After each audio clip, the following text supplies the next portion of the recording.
And I took a job in Arizona in Flagstaff before coming to BYU um, now 26 years ago.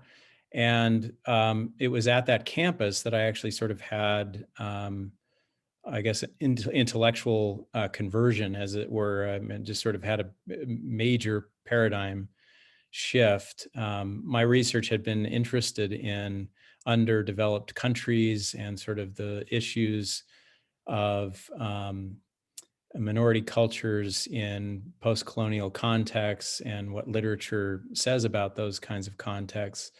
And in the 90s, when I was getting my PhD and started teaching, people in the humanities really didn't do much with the environment. I had friends who majored in a variety of different environmental fields, and I was sort of at a distance, very interested in what they were doing, but not really feeling like it was speaking to me or relevant to what I was doing professionally. But then I had an opportunity to rethink that when I got to Northern Arizona University, where the campus had quite a strong environmental focus. It's an hour from the Grand Canyon, so go figure. Of course, they're going to emphasize the environment, and it was a spectacular environment itself that I was completely new to. Never really, other than being born in Salt Lake, I'd never really and left Utah when I was young. I'd never really spent any time on the Colorado Plateau, and I just couldn't believe what I was experiencing. So I was having a very personal, emotional, and spiritual experience with the landscape, as well as an intellectual orientation as a humanities person that was quite exciting. So let me just read from the introduction a portion that just sort of explains a little bit about the shape of the book.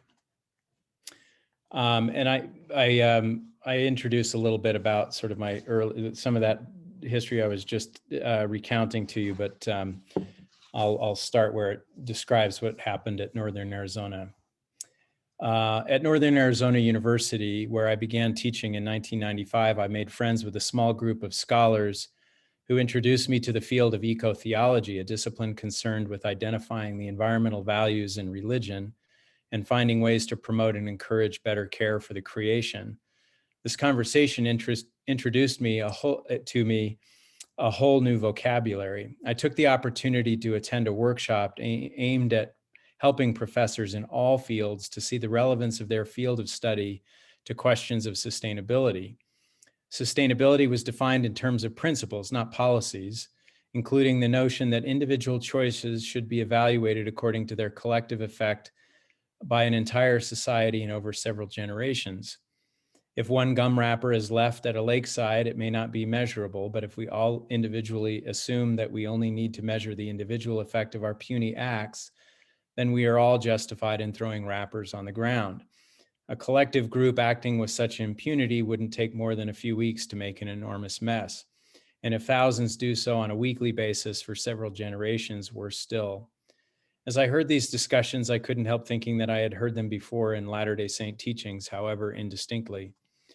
One day, while walking with Sandra Labarsky, a colleague and Jewish scholar who studied Judaism's environmental values, she asked me what Latter-day Saints believe about stewardship of nature. I had never really considered the question before. As I searched my understanding of the restored gospel, I found myself speaking to her about the spiritual creation that came before the physical one. Our embodied theology and the fate of the earth is the site of the celestial kingdom. The word of wisdom and its emphasis on eating meat sparingly.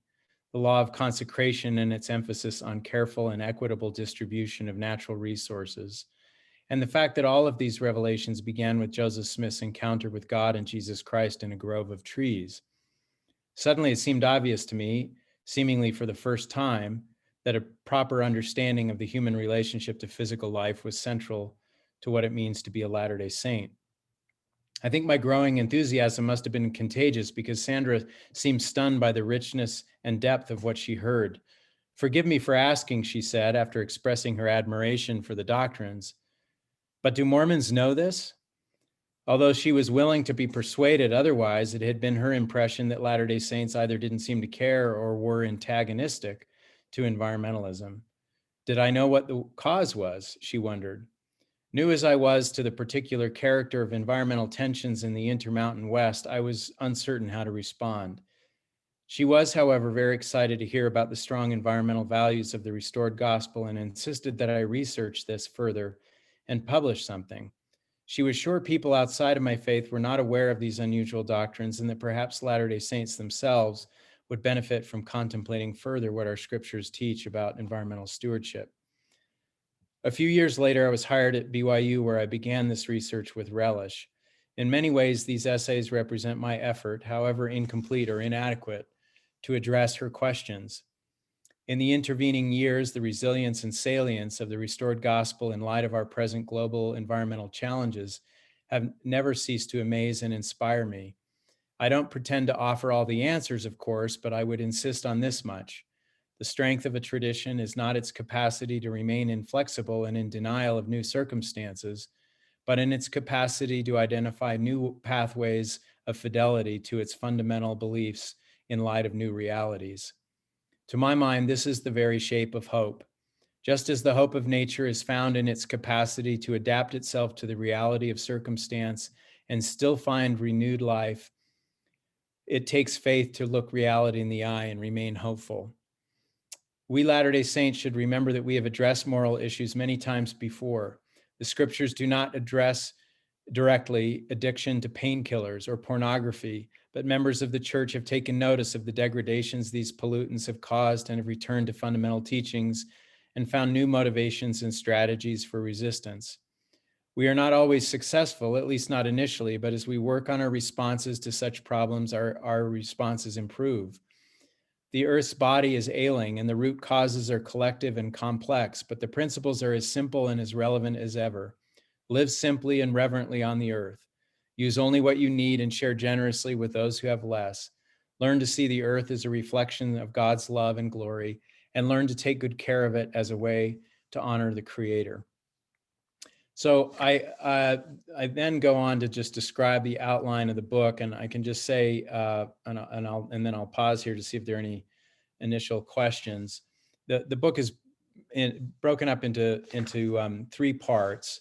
One is just a series of essays that explore stewardship as a concept in Latter-day Saint scriptures.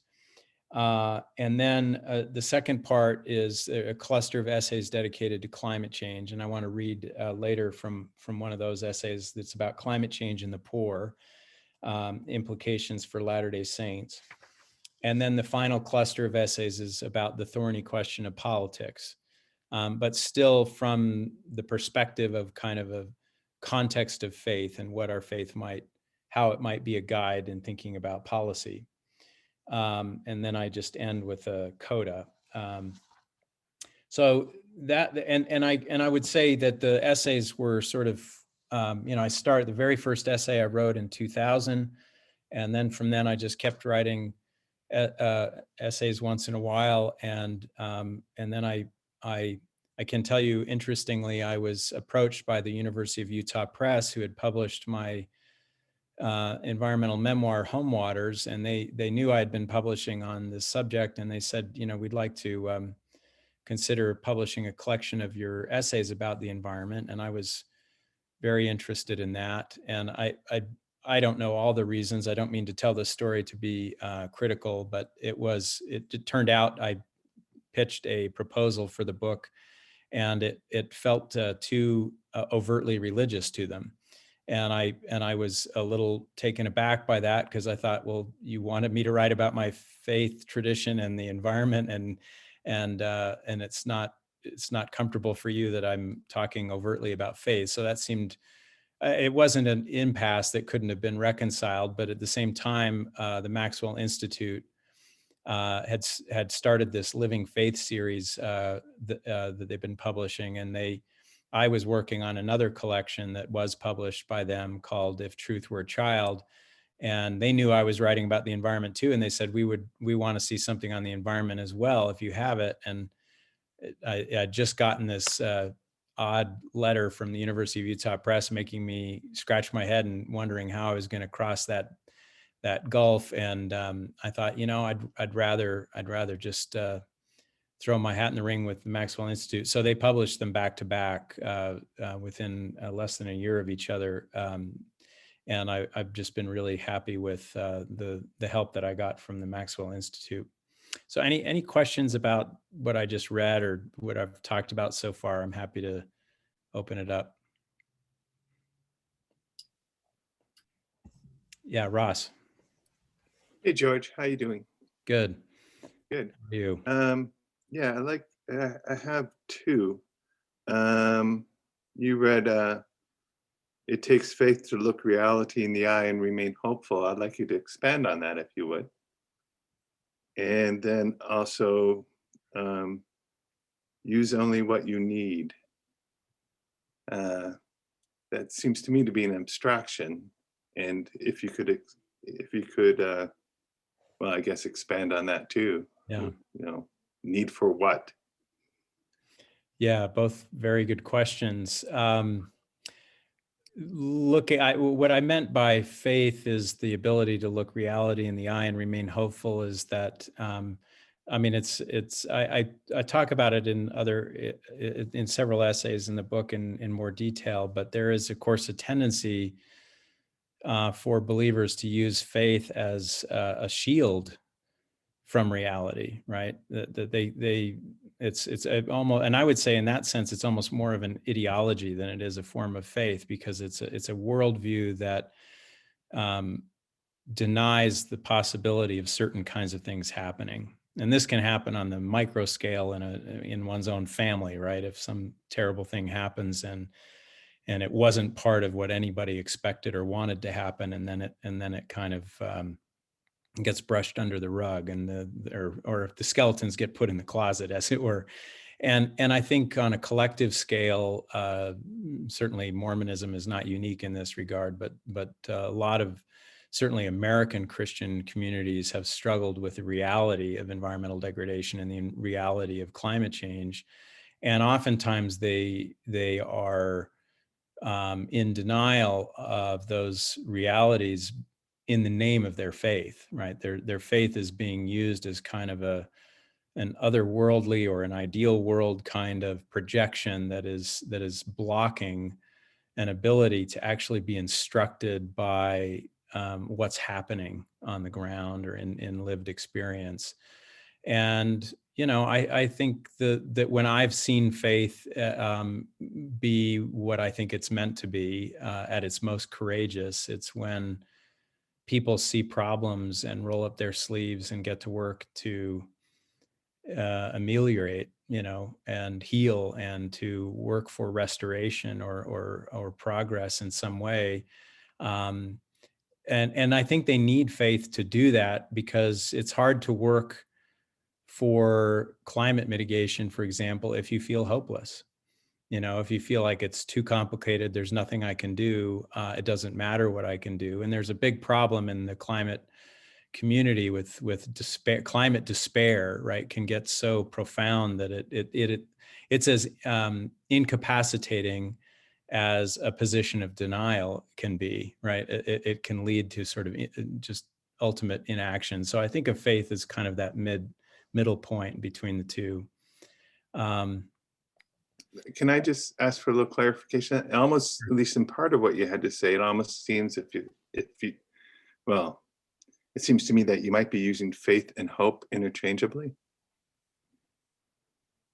Yeah, I think so. I mean, I think they feed off of one another. Sure.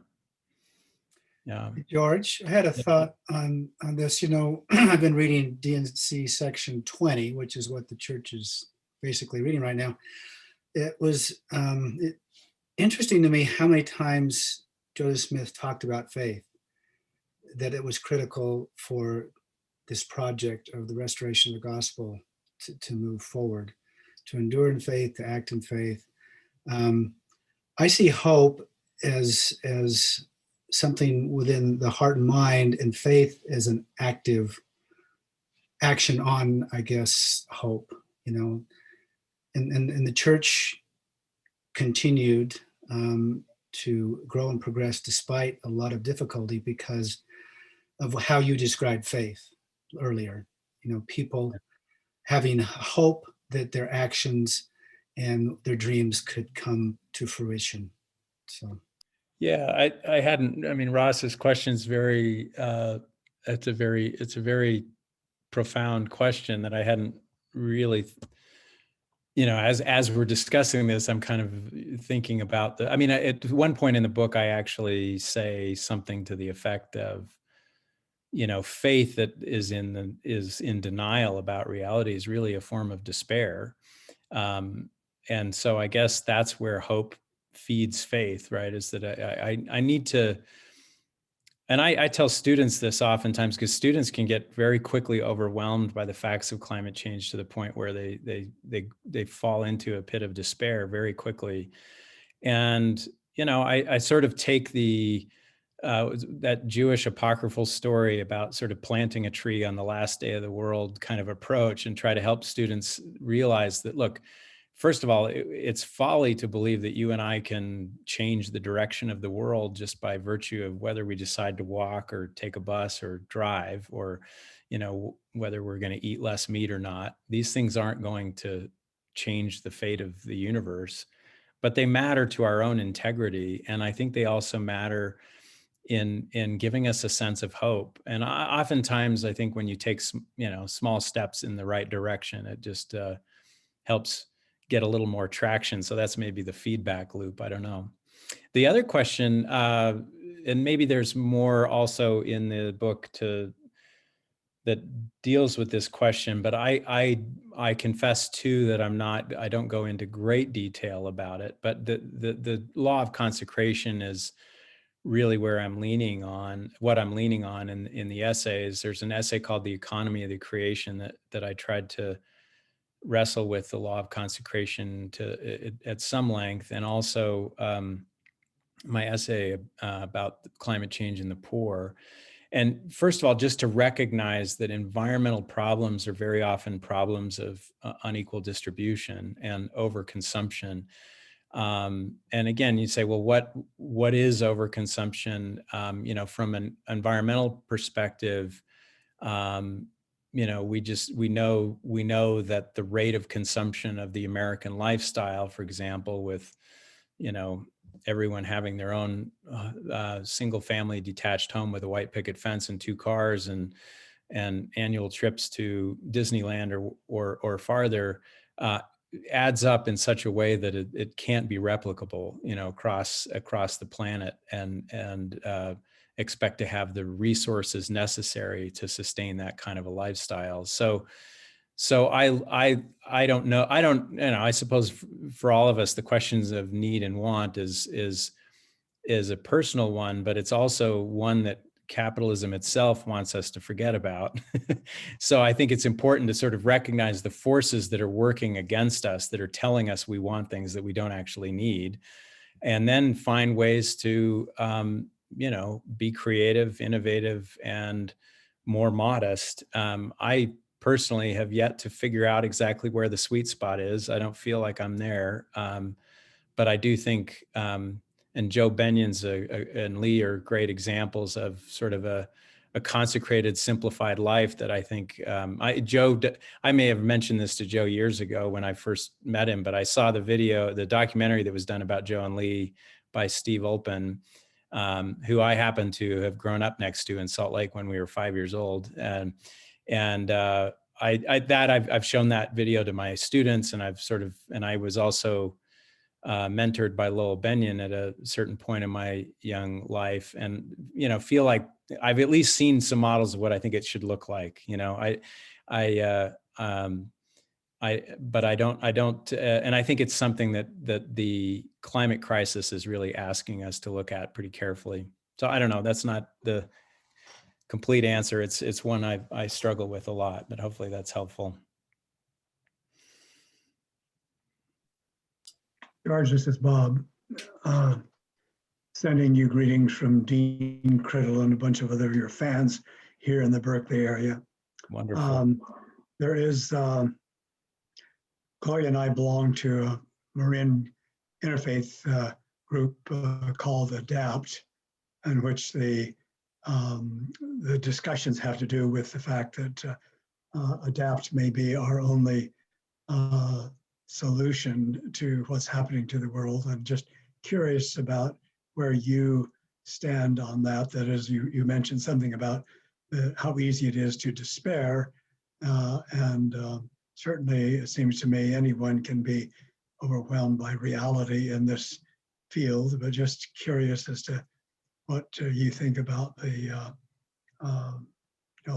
philosophy that it is too late to save the planet and our only choice is to adapt. Well, I don't know what it means to save the planet, I guess, in some sense. What I do know is I like the word mitigation because I think it gives me a realistic target.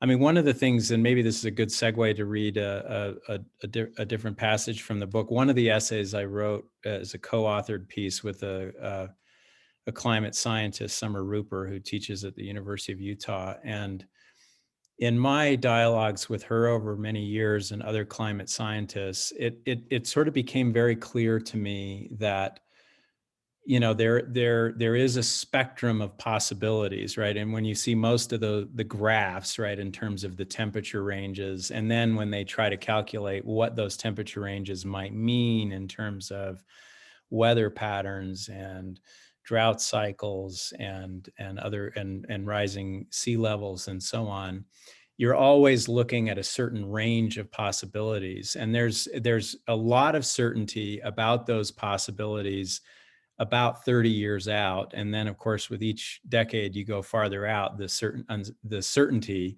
of that range decreases, and the uncertainties increase. And that, I think, is an opportunity for ideology to mess things up, right? I mean, because then you can kind of lean on your preference. Well, I would prefer to imagine that the world's not going to be that bad by 2100. And by the way, I was talking with Jay and Jana before everyone got on that my very first grandchild was born 3 months ago, and it's not theoretical anymore. He'll be 80 years old in 2100. You know, and I used to use that number. I still use that number all the time when I talk about climate change. And now it's like, okay, I'm talking about my grandson as an 80-year-old, which is a very live possibility, and it's no longer this abstraction. I want to think of it this way. I want to think about lives that can be saved. I don't know what it means to save the planet, but I do think I know what it means to lessen the likelihood of more people dying. I mean, it's a lot. I think we've learned a lot of this in the pandemic in sort of a micro scale, right? That I don't know exactly how many lives, if any, I've saved by being good about social distancing and masking, but I'm pretty confident that I've done something. And I think when I've done it collectively with a lot of other people, we can look at it and say, it's still a tragedy. I mean, it's a massive tragedy what our country has done. But I mean, I think you can still look at efforts and say that they mattered because it could have been even worse. And maybe that's not the most hopeful message, but I like to think of it as it's still, you know, 1,000 lives is 1,000 lives, whether it's the extra 1,000 on top of thousands more that have already died or not. And whatever we can do to sort of curve the graphs downwards so that the risks are lower, the impacts are less significant and the risks are lower, then that feels like the best we can do. Because otherwise I feel like it's a little too theoretical to decide if it's too late or I'm going to save the earth. I don't even know what it would mean to say it's too late. It's never too late to save lives. And I've been convinced of that just looking at the climate science. It's like, okay, if we do nothing, this is what we're going to get. And if we do at least something, and I actually have the slides that Summer Rupert has prepared that were based on a lecture that she gave. And I'm not good enough to detail all of them, but she made it very visually clear. And I'll say she presented this to the area committee. She presented this to the Quorum of the 12 Apostles and the presiding bishopric and the presidency of the 70. And the whole point of the presentation was, these are the anticipated impacts on the poor. This is what's going to happen if we do nothing. This is what's going to happen if we do something. And this is likely to what's going to be what could happen if we do a lot, right? So, I mean, you'll see a lot of presentations of the data like that, that'll give you sort of 3 scenarios. And I think that's very, very helpful for me to focus on, rather than saying, yeah, but all of them are terrible. But maybe it's still better because I think the worst thing we can do is just give in, right? And I don't think that's the intention of any climate activist or anyone who's out there concerned about the climate, to want to inspire people to give in. But I think human psychology is such that we're very we're much less likely to be motivated by shame or by despair, and we need that traction of hope that we were talking about. It's a very thoughtful answer. I really appreciate it. And going back to what you said before, if 1,000 lives you saved are the last lives on Earth, it certainly was worth doing something. Yeah. Yeah, and if it's your own, to bring it home personally, I think that's how it gains traction with audiences, when you can think about your own grandchildren, great grandchildren, your own posterity. Thank you, George. Go ahead and read your next piece, would you? Thank you. Yeah, sure. Thank you.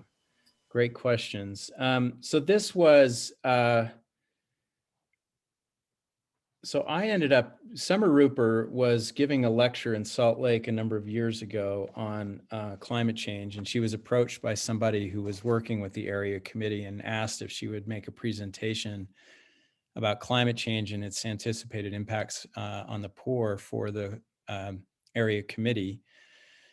And she recruited me to kind of co-author it with her. I was very reluctant because I'm obviously not a scientist. And I said, I don't think anyone wants to hear from a literature guy on climate, but she had confidence that I could help her write it and present it well, and that we could bring in the kind of religious and global religious response to climate change as part of the presentation.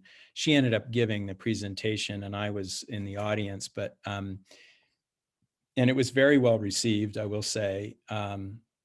Very positive responses from the church leaders who were present, and really intense concern and focus on a lot of the developing parts of the world where the church has a lot going on, right? Pacific Islands, Africa, Latin America.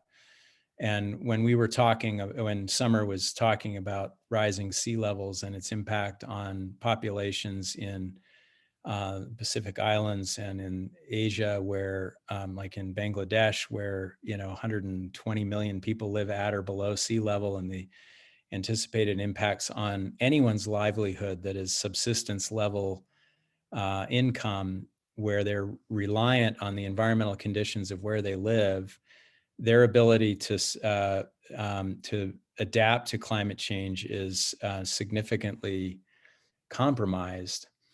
And so they were quite interested in that. And I don't think it was, I just thought it was interesting that we were instructed by Elder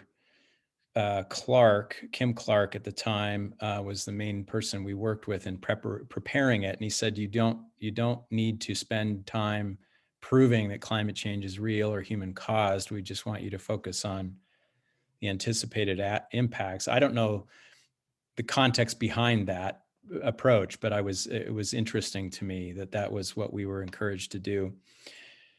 And so when it was all over, we had prepared an enormous amount of material, in part because some of the 70s who were working with us in preparing it were interested in whatever we had to give them to read. And so we sent them a pretty significant document that had a lot of embedded hyperlinks to different articles and all kinds of things. And then it was just sitting there, after it had all gone down, and Summer and I was preparing this manuscript, and I said, Summer, let's publish what we would have said if we had more time, which we didn't have very much time. And so we put it together, and she was gracious enough to let me include her data, which was really valuable. So the data is not, I'm not going to read through a lot of it, although I'm going to show you one slide before I read this, just to give you an example. And this maybe gets to the heart, Bob, of your question. This graph is very fascinating to me. So she was talking about heat waves in already very warm parts of the world. And she was talking about India and New Delhi, that this is a graph of the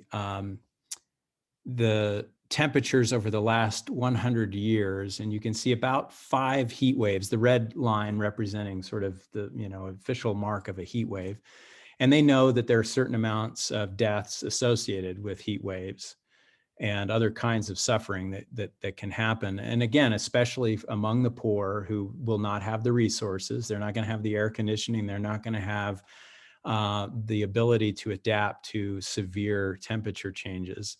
And when you increase the temperature, average temperature, by only 2 degrees Fahrenheit, this graph shows that you have an increase in the number of heat waves, the intensity, right? Each heat wave lasts longer, and the duration is longer, and the time between is shorter, right? So the ability of people in very vulnerable positions to adapt and adjust to these heat waves over the course of a century with only 2 degree difference is pretty fascinating and very visually palpable. And unfortunately, of course, in a printed version, we couldn't include the moving image here, but we did include the graph with the 2 colors.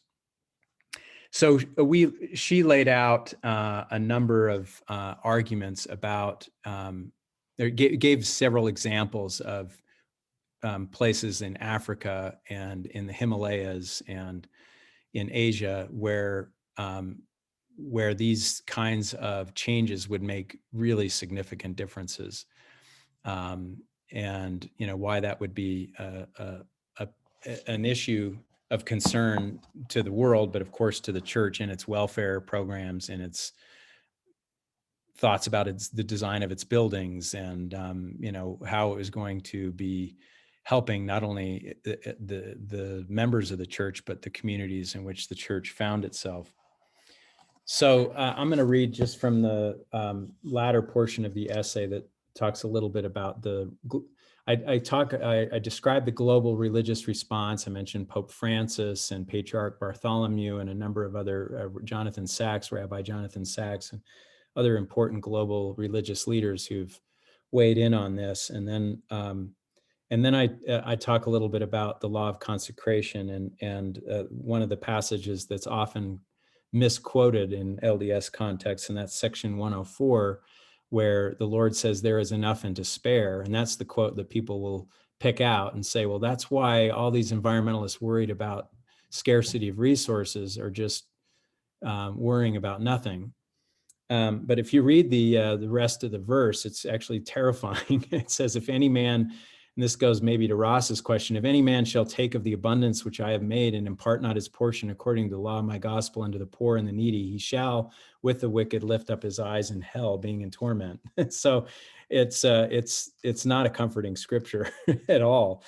So this is what we ended up writing after that. I said, we have here a mandate to be generous with our resources. And since environmental problems often stem from inequitable distribution of resources, such sustained generosity can go a long way to mitigate the effects of climate change. Moreover, in the restoration of 3 accounts of the creation in the book of Moses and in the book of Abraham and in the endowment ceremony, we learn of the spiritual creation of all matter before the physical creation that makes not only human beings, but all plants and animals, living souls worthy of our admiration and contemplation. We learn about the long process by which the creation took place over creative periods that involved our premortal participation and was a creation not out of nothing, as traditional Christianity holds, but a carefully designed creation that emerged out of unorganized matter. For Latter-day Saint scientist Paul Cox, this long and complex process helps us to consider our responsibilities to be well-versed in science and to work to ensure the planet's ongoing health, including the important and necessary work of restoring it when damaged. He writes, quote, "I hope that you may experience the same whisperings of the Spirit that I have felt as you ponder this artistic masterpiece, this beautiful earth, and the Lord personally created. That great gift, a testimony of the Savior and his atoning mission, can come only through the ministrations of the Holy Ghost. As we reverence the Savior, let us treat his masterpiece with reverence and humility." Dr. Cox is just one example, although he may be the best, of many members who find inspiration in the restored doctrines to be good stewards of the earth. Unusual in the Christian world is the idea that heaven will be here on earth, a doctrine that inspires proactive concern for the earth's health and well-being, as President Brigham Young and other prophets have taught. Moreover, our doctrines of divine embodiment and of a fortunate fall into this mortal condition leave little room for indifference toward the fate of physical life. The word of wisdom also instructs us to eat meat sparingly, to eat fruits and vegetables in season, and to consider the entirety of the ecosystems of which we are a part that provide not only for us, but for all wild animals that run or creep on the earth. In the Christian world, we hold arguably some of the most explicit doctrines of stewardship of the creation. At the very least, we have no excuse for being indifferent or callously dismissive of the degradations we have done to the earth, both because it is an offense to God and to our fellow man, but because it potentially brings exponentially greater harm to future generations. No doubt these doctrines are among the reasons why virtually every prophet of the church and many other leaders have spoken about the importance of stewardship in some form over the course of church history. In addition to the teachings of earlier prophets, President Spencer W. Kimball, for example, said, "We recommend to all people that there be no undue pollution, that the land be taken care of and kept clean to be productive and to be beautiful." President Gordon B. Hinckley said, "This earth is his creation. When we make it ugly, we offend him." Elder L. Tom Perry said, "Teach children the basic knowledge that the earth is the Lord's. He has a marvelous system of replenishment and renewal so long as we care for, conserve, and waste not." And you might notice that Elder Ballard's made several really stunning statements along these same lines within just the last year. He spoke at BYU just shortly before the pandemic started, and I think gave the strongest statement by the highest level of leadership that I've heard as yet. When these doctrines and principles of stewardship and conservation were brought explicitly together in a speech by Elder Marcus B. Nash at the Quinney Symposium in March of 2013, the reaction was immediately positive. In the speech, Elder Nash outlined the plan of salvation and the role of the earth in that plan. He underscored the inherent human responsibility to treat the creation with care, both for its own sake, but especially for the sake of uplifting the poor. We can see the parallels with what Pope Francis taught about the interdependence of environmental and human well-being, especially those most vulnerable. Elder Nash wrote, "LDS doctrine is clear. All humankind are stewards over this earth and its bounty, not owners, and will be accountable to God for what we do with regard to his creation." In another revelation received by Joseph Smith, this is still Elder Nash, who we revere as a modern day prophet, the Lord rightfully asserts his ownership over this earth and all things thereon. "For it is expedient that I, the Lord, should make every man accountable as a steward over earthly blessings, which I have made and prepared for my creatures. I, the Lord, stretched out the heavens and built the earth, so my very handiwork and all things therein are mine." So how we care for the earth, how we utilize and share in its bounty, and how we treat all life that has been provided for our benefit and use is part of our test in mortality.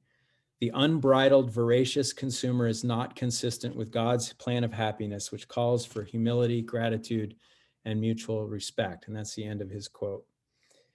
It is unfortunate that such an unprecedented and remarkable speech that summarizes the doctrines and principles relevant to our stewardship is not more widely known among members.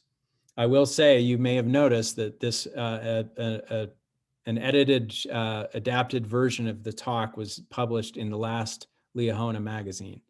It took 8 years for that to get into the church magazine, the main church magazine. But when the talk was given, there were a number of us Latter-day Saints in the audience who pled with him, some of us in tears, to give this talk in general conference.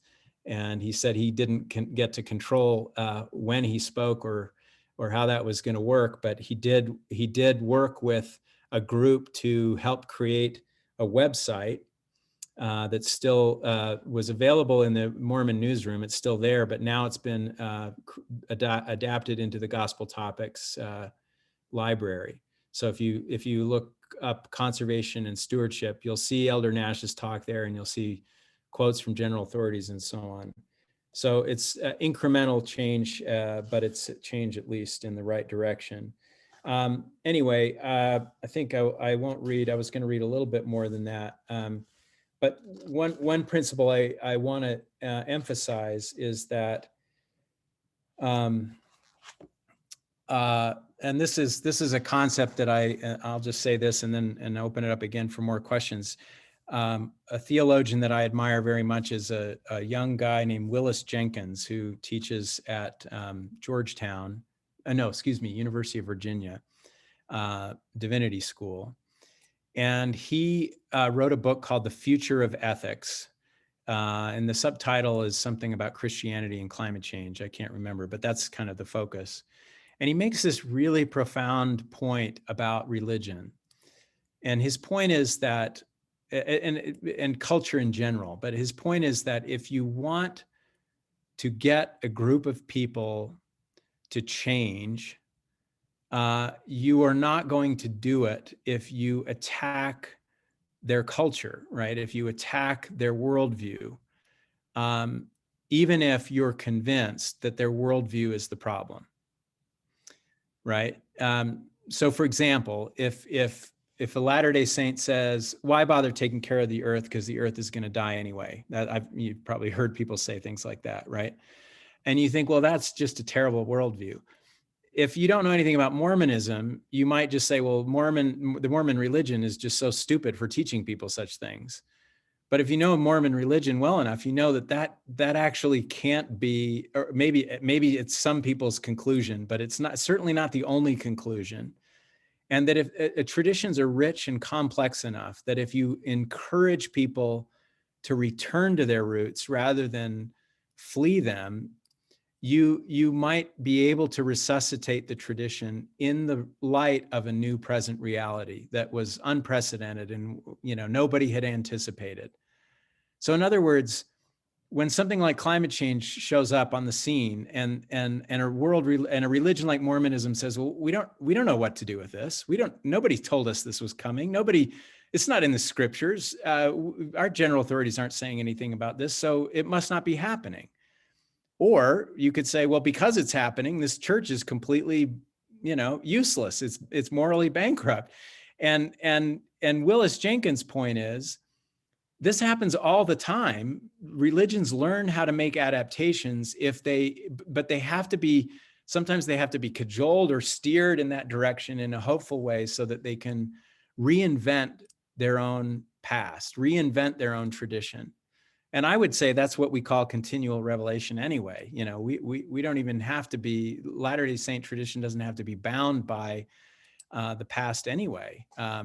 Anyway, I just think that's an interesting concept that I'm trying to encourage in this book, because I think, one, that's hopeful. It's not shaming. It's not saying, you've got the wrong, I'm sorry, but it's like saying you were born in the wrong, in the wrong way, and when people feel threatened where their entire identity is at stake, then that's when they dig in their heels of denial and won't budge at all. But if you can give them an avenue to imagine a way in which they can actually rethink their tradition in a way that's responsive, then good things can happen. And I think the Pope's encyclical on the climate, which if you haven't read is just astounding.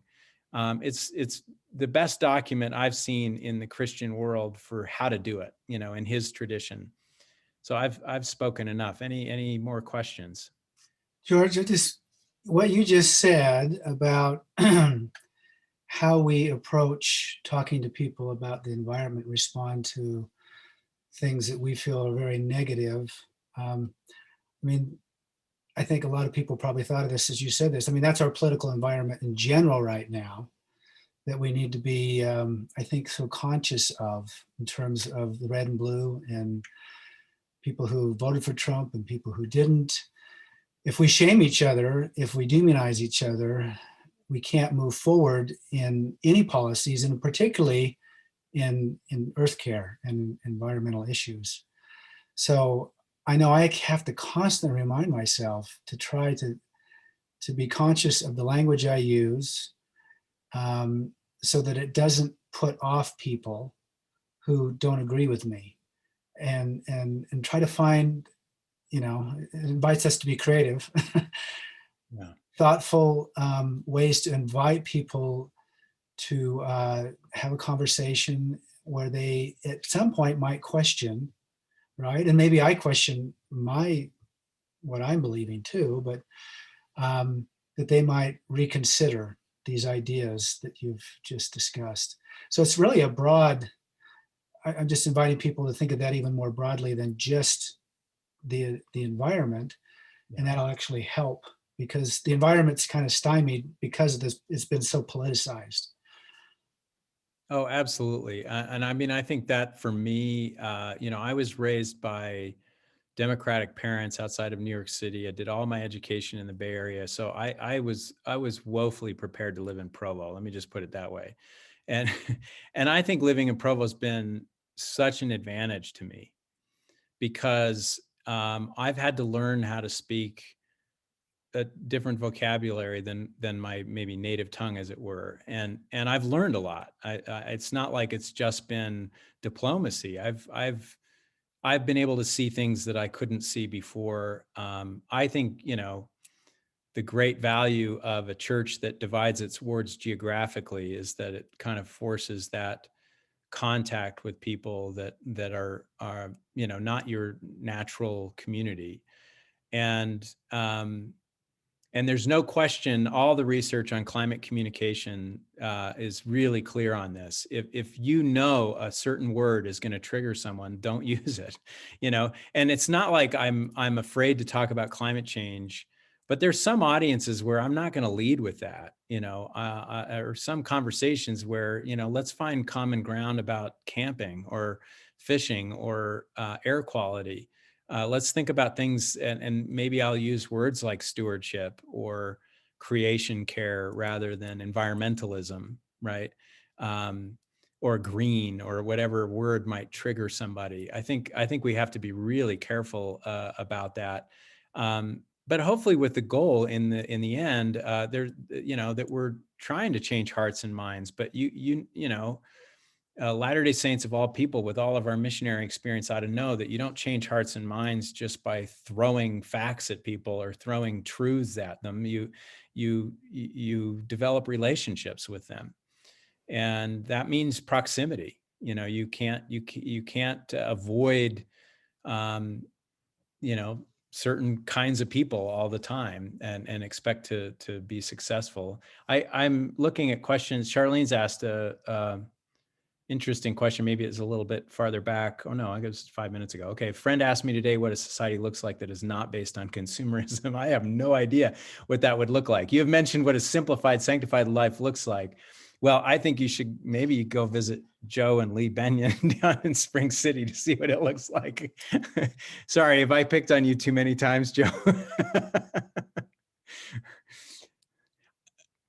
I think, well, I mean, honestly, I do think the way in which, or maybe I won't pick on the Benyons, but I know a lot of people like them as well, who are makers and doers and creators of things that they use and eat. And, I think a society that is less dependent on the purchase of goods and more creative and engaged in making.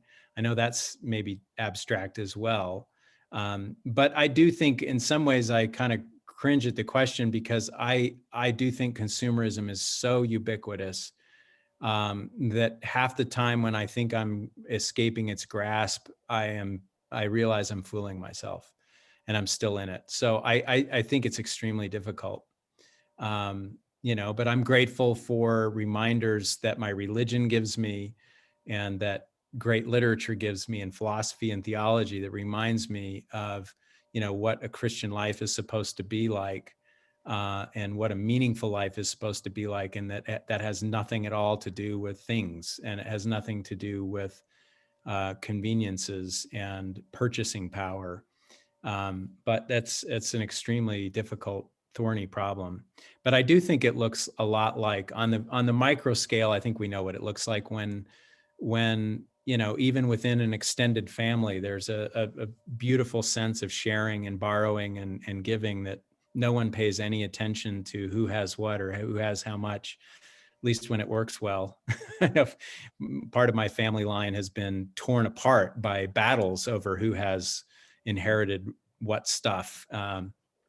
But I think when it works well in local neighborhoods and wards and in families, we catch a glimpse of what it looks like. Joe. To deflect, let me just say that during the first month or two that I was in graduate school at BYU, Wendell Berry showed up on campus for 3 days. Had a profound effect on my personal life, but also the direction of my MFA work, my Master of Fine Arts, turning me back towards my roots, which was utilitarian ceramics, making, producing rather than consuming. But I'd also like to bring up Robin Wall Kimmerer. I don't know if anybody reads her, but her ideas about reciprocity and about our relationship with creation, and completely outside of the Christian paradigm, and yet profoundly what our Christ is about. Yeah. Anyway, I just wanted to bring up those two names as people had a huge effect on the direction that we took as a young couple in, I'm looking for the right word, evolving our lifestyle, evolving our ethos. Yeah, I'll second that. Robin Wall Kimmerer's book, Braiding Sweetgrass, is just one of the most important and beautiful environmental books, I think, of the last decade. It's really extraordinary. And I agree. She talks about sort of an economy of reciprocity, which I think she gives you a glimpse of what it can look like, for sure. By the way, to follow up on that anecdote about Wendell Berry, many years ago now, probably about 18 years ago, I was at a conference that Wendell Berry was speaking at, and there was a reception line to have him sign books, and I went through the line and met him, and I told him that I taught at BYU and that I wanted to know. I said, I understand you were here a number of years ago, and I'm wondering if we could ever get you to come back. And he kind of deflected the question, but he did say something very interesting. He said, I remember my visit to BYU very well. Hugh Nibley, he says, I will never forget meeting Hugh Nibley. That was a remarkable experience. And, he quoted Hugh Nibley in one of his essays, which I think is one of his best essays that he ever wrote, God and Country. And he quotes Nibley's very powerful summation. I saw some of you were talking about dominionism earlier, where Hugh Nibley says he's kind of rescuing the idea of dominion and says it is a call to stewardship, not a license to exterminate. And that, of course, is consistent with the past several decades of eco-theology. And again, Pope Francis spends a good portion of his encyclical on the climate redefining dominion in precisely the ways that Hugh Nibley did many years ago. So it's, anyway, just kind of an interesting little anecdote that, and I mentioned that actually in the book. In my essay, The Economy of the Creation, was originally drafted as an essay in honor of Hugh Nibley's Approaching Zion. And I pulled it from that collection as a collection of essays that I think is still coming out. But I wanted it selfishly just to be in this collection as a standalone essay. But I had gone back and reread Nibley with the idea of sort of thinking about Nibley's legacy in light of contemporary eco-theology. And anyway, told that brief anecdote about Wendell Berry. Any George, other? this is Bob again. If somebody else Yeah. want to speak, go ahead. Somebody had me. Oh, this is Rick Cassie. Yeah. Yeah, I remember when just what you're mentioning about approaching Zion. What I remember when Gina Colvin spoke sometime back at the this was at the England's previous residence. That was her point, that she said, all your politics here in the United States, all of these other things, these culture war things that you talk about in America, you know, what do you think is really relevant to people who are Latter-day Saints living in New Zealand? And you know, what do you think what brings common ground? And she finally said, what it really comes down to is the concept of a Zion society, building a Zion society, you know, doing what it would take to do that, and all these other things that American Latter-day Saints may obsess about really fall by the wayside when you get to the central issue of building a Zion society. Yeah. Thank you, Rick. Yeah. Thank you. That's great. Great reminder. So Gianna, we hadn't heard from you yet.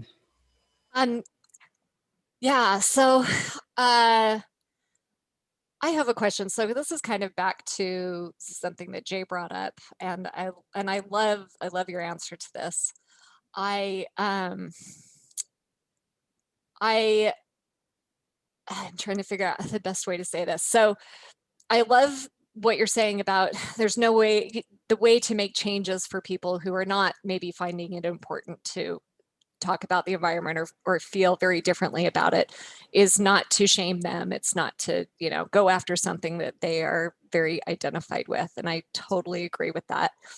And what I hear from a lot of activists, right, who feel very deeply that this is a moral issue, and this can apply to environment or, as Jay said, a lot of other issues. Some of them I notice feel very deeply that to try to just get along with people and make everyone feel good about it is not good enough, because in the meantime, the world dies, right? So for people who have that kind of energy to say, you know what, sometimes we just need to strong arm. You know, if we have a slight majority in our political offices, we just need to shove it down people's throats. Or, you know, how do we balance the urgency of some of these things with also staying in the conversation with people? Because I notice that's always the complaint, right? Is how do we actually just stand up against evil, though? Because there are times when we just need to stand up and with what I view as evil, right? Yeah, I think about this question almost every day. So I don't yet know all the answers by any means, but and I'm a city council member in Provo, so I kind of live it every day too, because let me just say I'm never entirely satisfied that I get it right, because there are times when I've bitten my tongue and then I've thought, no, I should have said exactly what I saw, and I should have called a spade a spade. And when I think back on my young self as a college student, I was educated at Stanford as an undergraduate, where I needed like political correctness boot camp. I mean, I wasn't a real politically incorrect kid. I wasn't insensitive all the time, but I remember making a stupid comment about women and sewing, for example, as a freshman. And this woman that I was friends with just lit into me and told me that that was totally unacceptable. And, you know, at the time I remember feeling really stung and hurting. And I kind of, you know, crawled back to my dorm and licked my wounds. And then I realized she was right, you know, and I to this day am grateful for that kind of clarity. And I can say that true too of teachers I've had who've had the courage to say, your writing is really terrible right now. Your thinking is really bad. This is a stupid idea. And I struggle all the time. I'm not one of those professors, as Madison's a former student, much loved former student of mine. But I don't know if maybe Madison will disagree with me, but I don't think I have the reputation. There are professors who are just the blunt types. And I don't really like that role. And doesn't come naturally to me. It doesn't come naturally to me in church contexts. And yet all the time I'm feeling like I'm not saying things strongly enough. So I don't know, but I do think you have to be, I mean, as an elected official, I have to think about the long game all the time. I can't torch and burn bridges that I'm going to need for other kinds of things. And so I do think a lot of it is weighing, costs against short-term gains against long-term costs. And if you can push a piece of legislation through and then have to spend the next decade fighting people who resent it because you never built the consensus to begin with, then maybe that wasn't the best thing. It's often hard to know, but I think I don't think diplomacy and respect necessarily means not being clear. Because actually, I think when I think of people who have been clear with me, they've done it in a loving way, but they were blunt enough that I heard it and it changed me. I can think of other times where I was, made fun of because I wore garments or something like that. And like that did nothing, right, to make me a better person. And so I didn't respond productively to those kinds of experiences. So shaming me for being who I am wasn't what has never really worked with me. But I do agree that being blunt has real advantages, but I think it has to be in a broader context. I don't know. I mean, politically, I'm the kind of guy who I didn't ever really think I was going to run for office, but I'm not as much of a protester. My first instinct is not to make a sign and go out into the streets, although I've done that. But my instinct is to try to go to the people who are on the other side and try to figure out what's making them tick and see if I can persuade them.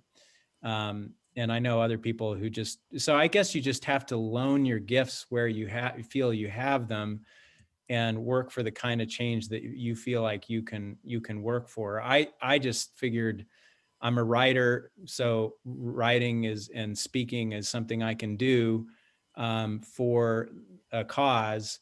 And over the years, going back to our earlier discussion, because I live in Provo and not in Berkeley anymore, I've had to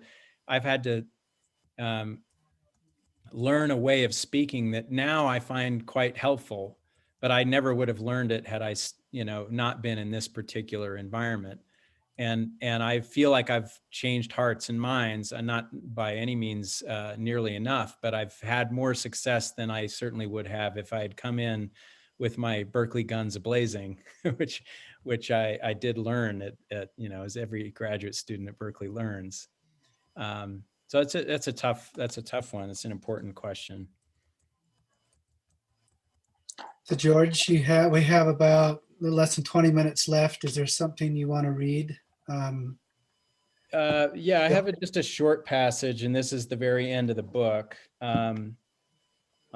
It's the only time in the book that I kind of wax a little more literary and artistic rather than academic, although I should say, at least I hope, that the essays that I wrote in here are readable and accessible for people who are not, it's not intended for purely academic audiences. It's intended for general audiences. But I ended with a coda that was more the kind of writing that I most enjoy, and that is more creative. And I start out the essay talking about fishing and just talking about how, catching a fish is this magical thing where if you wish too hard, or you try too hard, or you believe that you can control the outcome, it just doesn't work that way. It's more Buddhist than anything. You sort of have to let it come to you. And when it does come to you, it's this really magical thing. So I kind of ended the essay by returning to that image, but I'm going to quote a passage from Wendell Berry in light of our discussion of him earlier. So Joseph Smith taught that we are inseparable from the fate of the earth. We are bound to cells, soils, and chemistry, not limited by them, but also not in need of escape from biology in order to discover our spirituality. If we hope to experience spiritual freedom despite our mortal state, it is only on condition of accepting the terms of our embodiment, and learning how to experience the spirituality of the body and the heaven of this earth. It is when we begin to comprehend that the light of the sun we catch on the surface of a river is also the light of the sun, S-O-N, and that his is the power that lights all things, including our own physical awareness. We can see then that seeking and relishing the hope of nature, as Whitman does, is not contrary to Christian faith, but essential to it. When faith bypasses the experience of beauty or hides from the realities of physical death and suffering and environmental degradation, it isn't faith at all. It certainly isn't hope. Wendell Berry describes nature's resiliency as something that teaches responsibility. In describing a beloved sycamore, a tree that he said was a, quote, wondrous healer of itself, he notes that, quote, nails have been driven into it and hacks and whittles cut into it, and that it has suffered untold natural accidents. And yet he sees in its life and its shape reason for hope for himself as a caring and fellow member of the biotic community. And here I quote him at more length, this poem. It's called Sycamore. It has gathered all accidents into its purpose. It has become the intention and radiance of its dark fate. It is a fact, sublime, mystical, and unassailable. In all the country, there is no other like it. I recognize in it a principle, an indwelling the same as itself and greater that I would be ruled by. I see that it stands in its place and feeds upon it and is fed upon and is native and maker. So Berry isn't advocating a laissez-faire approach to nature. Nature's capacity to heal is not a call to indifference, but rather a call to stand in our earthly place, gather all accidents into our purpose, and learn to be fed by our physical circumstances and our biological reality, no matter the insults or injuries of time, and become both native and maker. This is a call to a higher and more hopeful consciousness of how we shape and are shaped by nature, to our own resilience in the face of our own environmental mistakes. It is a call to what is otherwise known as repentance. We note the hint of Christian hope and repentance implied by Berry's sycamore, since men once drove nails into Christ's flesh and into the tree upon which he hung. Contemplation of the ways in which Christ gathered our accidents into his purpose shows us the way of wondrous healing by facing the facts of our mortality with his grace. The hope of nature is the hope of Christ. It is that strength to look directly at the conditions of our biological life and neither ignore them nor be limited by them, but to be renewed by our attentive care for them. So again, I return to fishing. There is something about its balance of persistence and patience, of self-direction and submission to what physical conditions afford, that captures this shape of hope. In the labor of working upstream and against the current, there are days when the hours feel like weeks and the casts feel like vain repetitions. But you take the time to keep casting and to keep hoping for chances. And chances are that when those patterns of the cast are in place, you will find greater satisfaction in the time spent, because little by little you see that life is more than the relentless ticking of the clock and more than accident. Then when the fish strikes, it is no longer possible to tell the difference between the world we hope for and a world that was always and already given. The grace of unearned love, unearned even if dearly hoped and planned for, is the magic of human experience. We might prefer to determine our chances, but we must at least admit this to ourselves. If joy were only what we earned the right to feel, it wouldn't be joy at all. It would be more like getting a paycheck than a Christmas package. What we hunger and work for is a present, that strange and awesome and humbling feeling that our small moment on the earth is an eternally meaningful miracle. And when the flame of joy burns hotly, we will know we didn't deserve it. This won't disappoint us. It will be the best reason to guard it, share it, and sustain it for generations to come.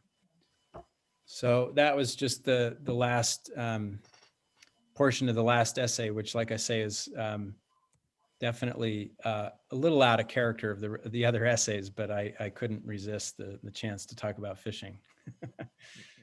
So Any other questions? I'm just reading comments here.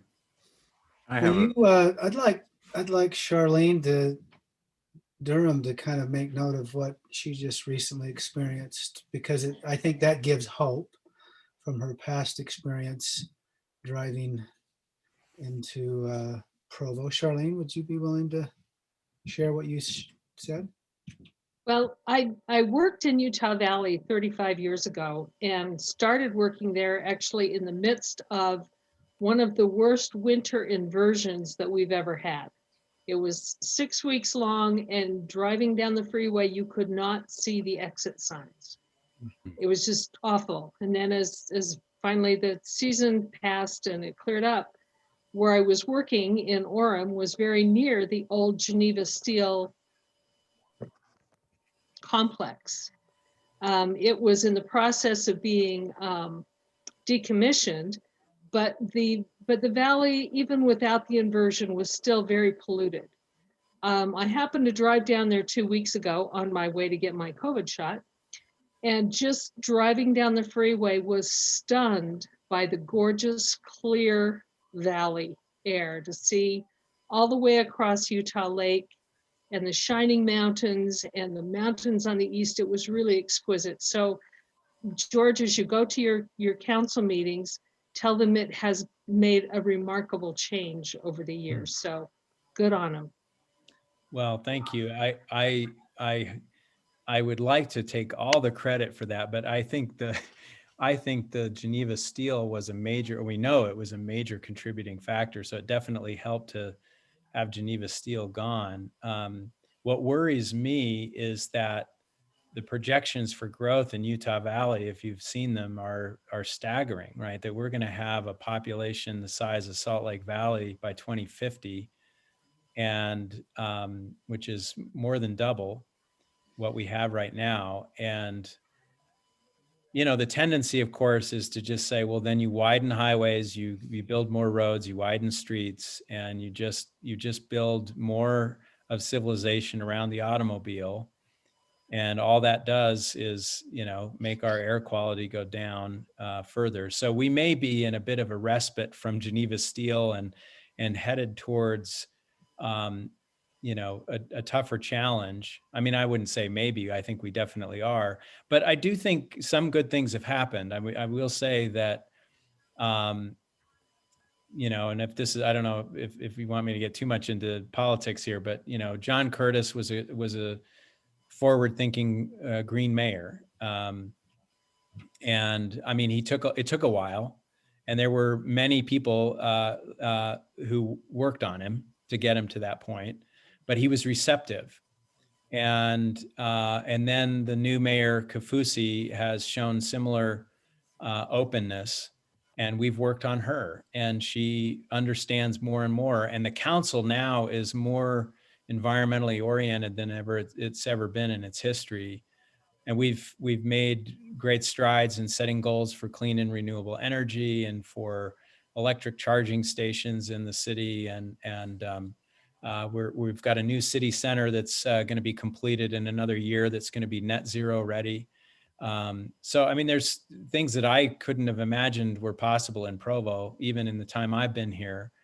And it's been fascinating. There's just been this sort of subtle shift. And I remember John Curtis, the only environmental language he was willing to use when he was mayor was the sort of Boy Scout motto of leave no trace, or leave a campsite better than when you found it. And that seemed to work with people. It sort of made sort of folksy common sense to people. And that was what he went with, and was able to get a lot done that way. So it is getting better, but Rick raises an interesting point that, we're at the same time, some of us were talking earlier about the housing crisis. I mean, it's out of control. And, I think they say 50,000 homeowners are demanding homes that do not yet exist in Utah. It's extraordinary. And so people are making multiple offers on homes in Provo and Orem, as well as obviously up in Salt Lake, and the prices are skyrocketing. And there's pressure to build all over the place.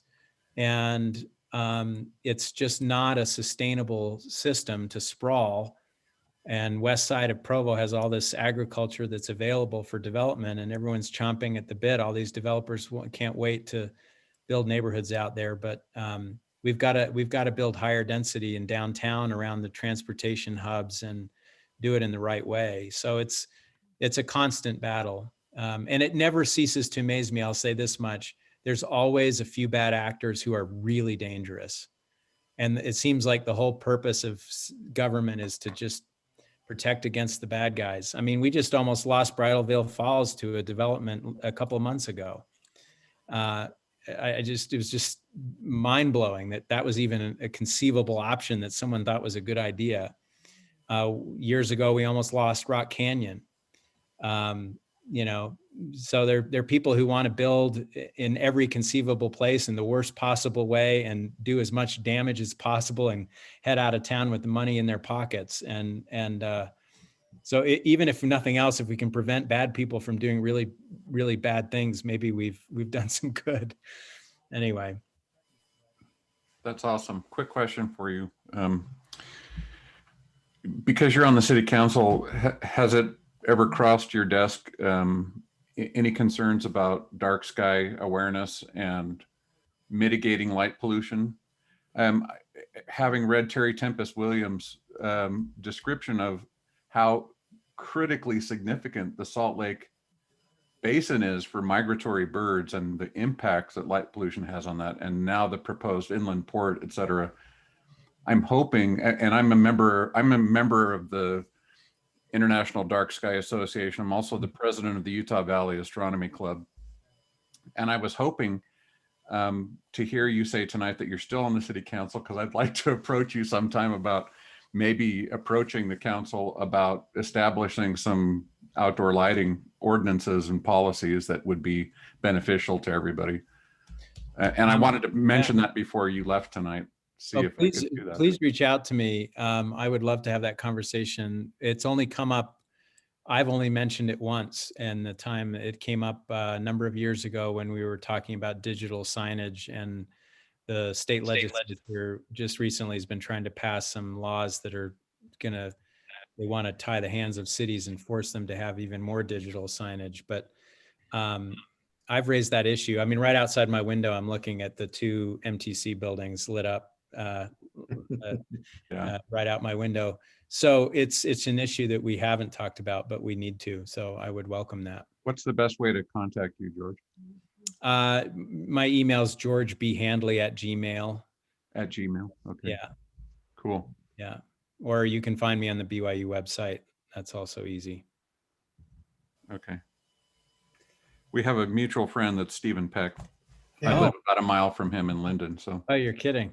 No. Okay. In fact, his blog post, "The Flesh Flies of Climate Change," is how I, said, I've got to meet this guy. I've got to figure out how to become his friend, because I was so impressed by that article years ago. I don't know if you ever read that, but it was so good. Steve is a treasure and a gem of a human being, and he really is. Incredible creative mind I've ever been around. Yeah. He's endlessly fascinating. Yeah. If you haven't read he's written great fiction. If none of you have read him, you should. I agree. We've got maybe time for one other brief question. Oh, this is bring back some memories. I think his name was Lichty. There was a field botany class I took from this Lichty, I guess, who's probably long since retired, probably may not be with us anymore, but he did some interesting things about pointing out that his family had owned some property. I don't remember exactly where it was, but there was a kind of an abortive effort to build a ski resort. Oh yeah, that's Rock Canyon. Yeah, I think was it Rock Canyon? Maybe that was what it was, but he was just pointing out just all the problems, how the bad faith of the developers and other things that had been done to try to thwart the efforts of others to preserve the area. And I think his family had owned some property up there, so that was one, he had a personal stake in the matter, but I believe that was eventually quashed. That was partly quashed by a cousin of Joe's, Francine Benyon. Mhm. who, by the way, Joe, is getting awarded. She and Ginger Woolley are going to get an award from the mayor for their heroic work in saving Rock Canyon over the years. Yeah, they're just unbelievably beautiful people. And yeah, it's amazing to me. Francine was also involved with and I know Robert Redford was involved, Sam Rushforth back in I think it was in the 70s when they wanted to pipe Provo River down Provo Canyon. I mean, you think of these things and you're just like, what were they thinking? The Lichties, I don't know his relationship to the Lichties, I know, but I'm sure they're related, because the Lichties here in Madison, you might know the Lichty family because they're up near where your family's from. But the piece of property that they owned at the mouth of Rock Canyon, they sold to the city. We helped raise, Francine and Ginger were the spearheading group behind this, raised $160,000 to pay for half of a 17-acre piece that they sold to the city at a total steal.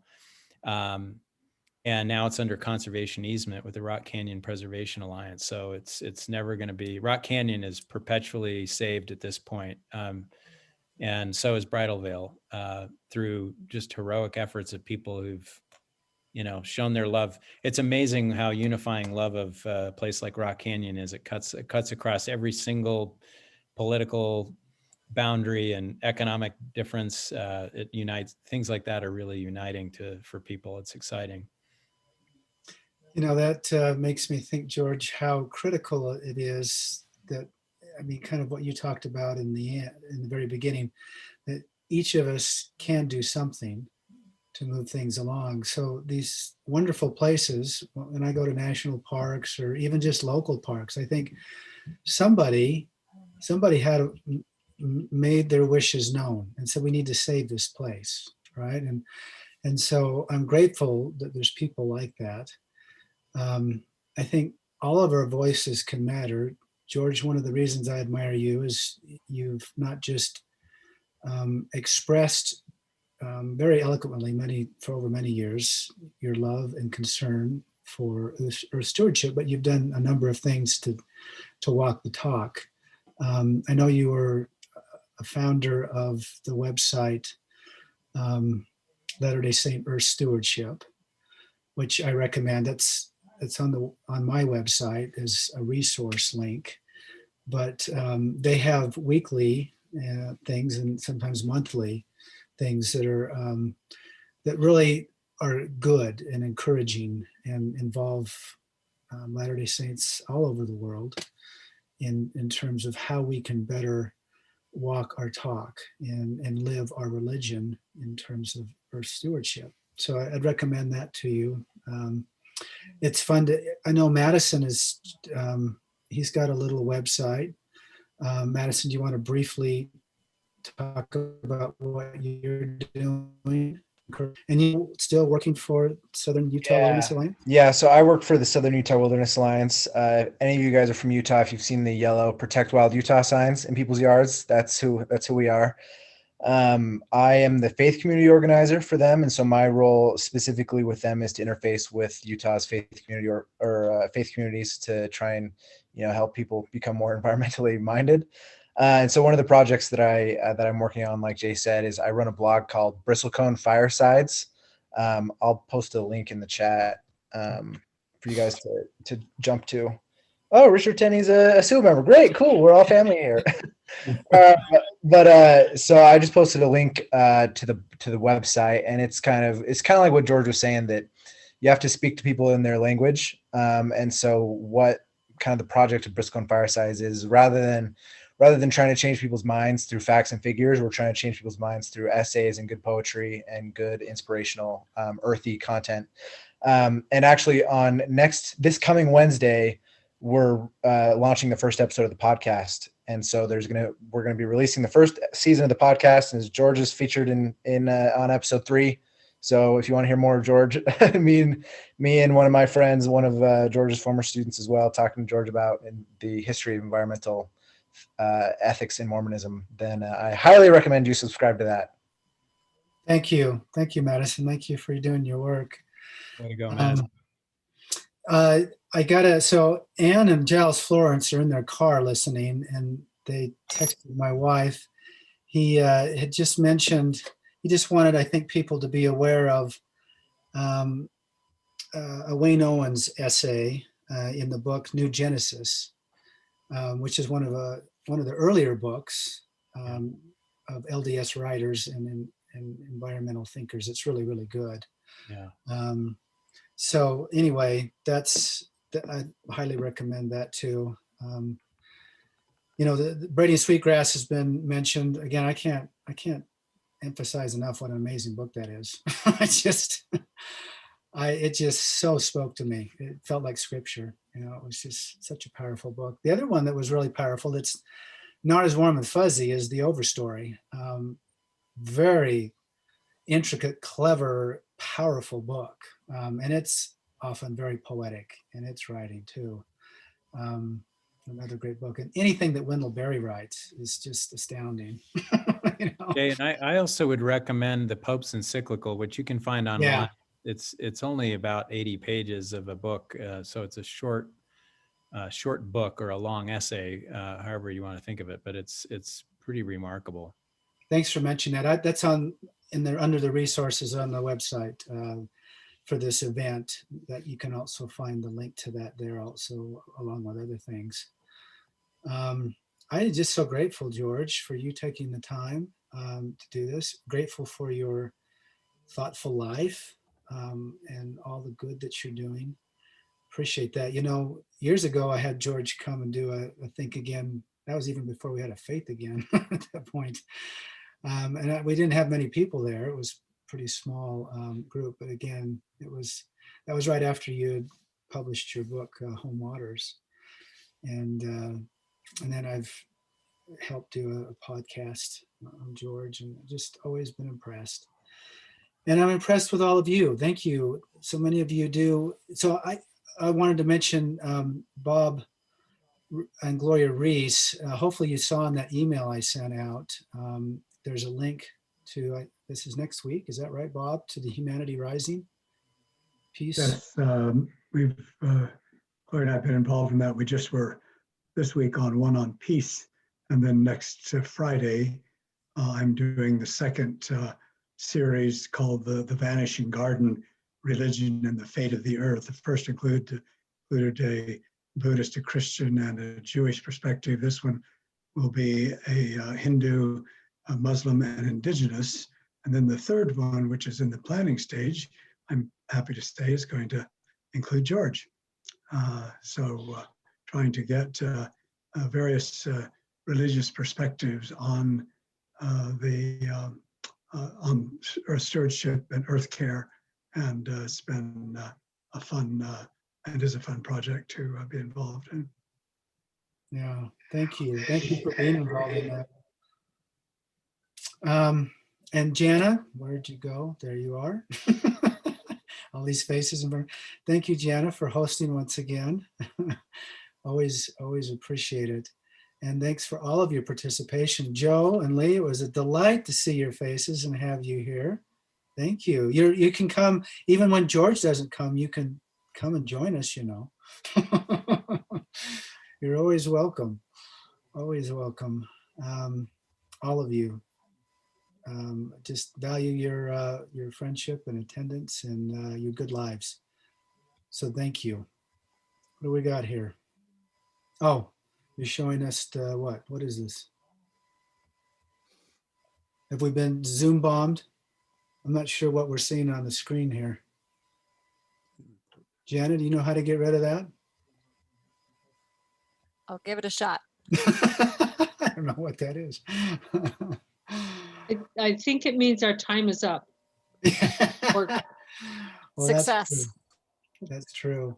Jenna, if you'll save those chat comments, and I'll post those. And this has been recorded, so you can also share it with others. And then we've got some great things coming up. We've got the Givens and their new book. Faith Matters has been pretty tightly integrated with the Maxwell Institute. And the last number of years, I'll tell you, they're just an engine for really, really some wonderful things. And now that they're publishing Faith Matters the Maxwell Institute, some really good stuff. So it's an exciting time. But the Gibbons are going to be doing their new book. Yeah, there you go, Janet. All things new. So last month we did the other book with Patrick Mason, amazing book, Restoration. A lot of similar themes going on right now. It's an exciting time to be a Latter-day Saint. And then I've got LaShawn Williams. Some of you might know, she's a remarkable speaker, and she'll be talking about some important things. And then some of you know Father Tom. He's going to talk about some really fun things after the month after that. So we've got some good stuff coming up. I hope you'll join us. Thank you again, everyone. I'll let you go, and I hope you have a good evening and rest of your weekend. Thanks for all you do, Jay. Oh, thank you. all. God bless you. Thank you, Martina, I Janet. wanted to see what you were painting earlier. Yeah. Martina, what did you make? It's called a sacred circle. Oh yeah. Art idea. I was just listening about things about the environment and picked colors that inspired me. And then I painted a tree elsewhere. So nothing crazy. That's cool great. though. Thank you. Yeah. Thank you all. Thank you, everyone.